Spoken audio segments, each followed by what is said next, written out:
I'd like to see both my riders as close to the top 6 as possible. We need to go away with still remaining in the top 6 with one of them, and the other one, and then Westy close right up onto the top 6 as well. And hopefully we can do that at most of the meetings. We think we've got a good setup for on both bikes. Try and keep out of trouble as much as possible, and see what the race brings us. It's going to a little bit unknown because the track will be real green, so tyre wear could be an issue for us. We're not quite sure yet because we've not managed to do enough laps in the dry. Temperatures moved up a little bit today as well. I think we're about 10 on from Friday when we were trying. We're up to about 17 and a bit now, so hopefully the tyres will hang in. It's been a funny weekend, you know, with the weather. The first session was damp, and then it was a little bit damp for the second session, and then it dried out totally. And yesterday morning was you know, nothing really. And yesterday afternoon obviously got cancelled.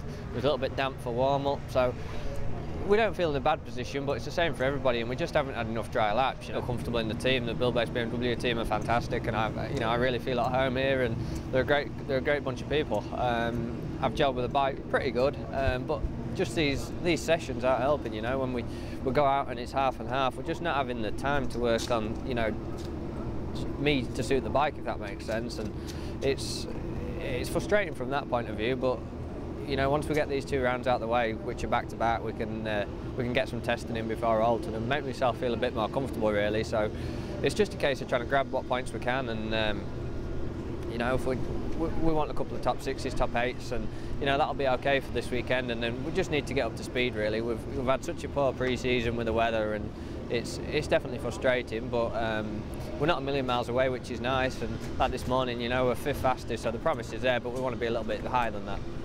Yeah, so far we're sort of ahead of where we thought we would be. We rolled out at Brands with no testing, and we had a 4th and a 6th place qualified front row, running 5th in the championship, which sort of highly delighted with. So we'll try and keep that form running this weekend, and look forward to some nice weather at Alton. But really happy with the Buildbase BMW, the whole team and everything, the bike, everything's great. So 2 top 8 finishes would be great. With the testing time that we've had on the bike, and obviously not been here before, a lot of people are on the same bikes that were on last year. But ideally, we want to be sort of top 5. So we'll see what we can do. There's number 10, John Kirkham, just ahead of Carl Harris, number 68. The bomber having a good ride out there. Look at Kirkham's bike bounding around underneath him. And Alex Lowe's has closed the gap now on Shaky Byrne at the front. There's John Kirkham with that distinctive green helmet. But look at Carl Harris, absolutely right with him there on his Kawasaki. Number 68 on the PR Racing Kawasaki, black and white, and the black helmet of Carl Harris.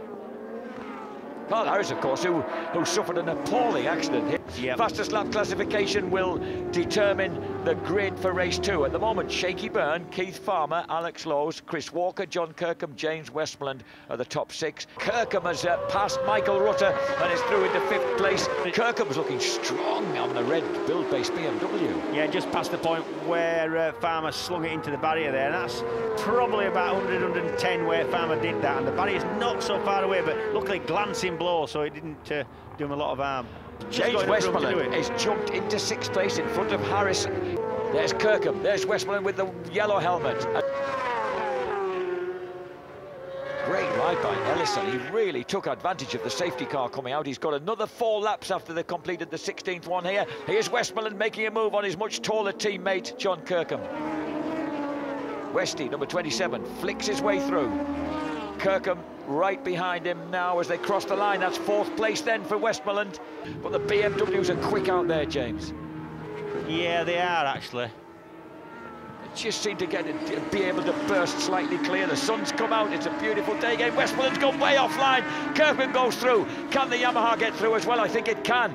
Westmoreland makes a mistake that costs him dear in the country. Yeah, be careful though about it, because it actually ain't costing that much. You know, if he can keep his speed going, he can run wide, get tucked in, it won't cost him that much. 4th place goes to Westmoreland, and Kirkham getting back ahead of James Ellison. Carl Harris 7th, 8th Michael Rutter, 9th PJ Jacobson, 10th Jakob Smertz. First race was fantastic, you know. I got a fairly poor first lap, and I was probably 14th, 15th, and we fought to 4th place. So, you know, for the Buildbase BMW team, we were really happy with that. And you know, at this time of the year, we haven't done much pre-season testing, so it's just about getting comfortable on the bike and trying to be as happy as I can on it. So, you know, we took that and that was fantastic. It was a great result for the team and for myself. Equals BMW's best ever finish in Superbike. Yeah, the first race was sort of our second practice session of the weekend, so we didn't really know what to expect on the Buildbase BMW. It's the first time we've been here. But yeah, I didn't get a great start, but managed to muscle past a few. And I sort of was catching the group with Rutter and Walker and Farmer, and I was catching the sort of leading group. And then I can't remember what happened. Keith Farmer went down, and the pace car came out, and then I was on Walker and Rutter, managed to get past Rutter, and sort of ended up fourth, battling with James. Ellison sort of was there for a little while. Managed to beat Ellison, but James, my teammate, got the better of me, so we were fourth and fifth, which was pretty happy with that.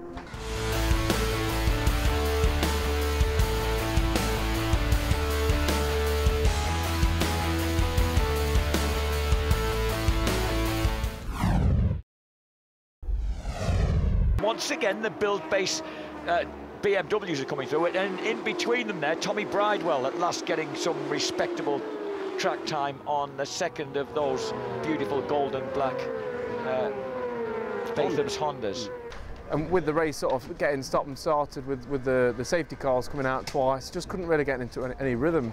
I was just looking at getting past Chris Walker and Keith Farmer, and the safety car came out, and then it went back in, and then the red flag came out. So 8th, I'm not really happy with 8th, but it's a bit of a, I don't know, it's a bit of, not a bogey track for me this, but it's not one of my favourite tracks. It's a bit of a quirky track, so good to come here and get some strong points, and we'll go away from here and look forward to the better tracks like Alton Park, where I'll go a lot better at myself.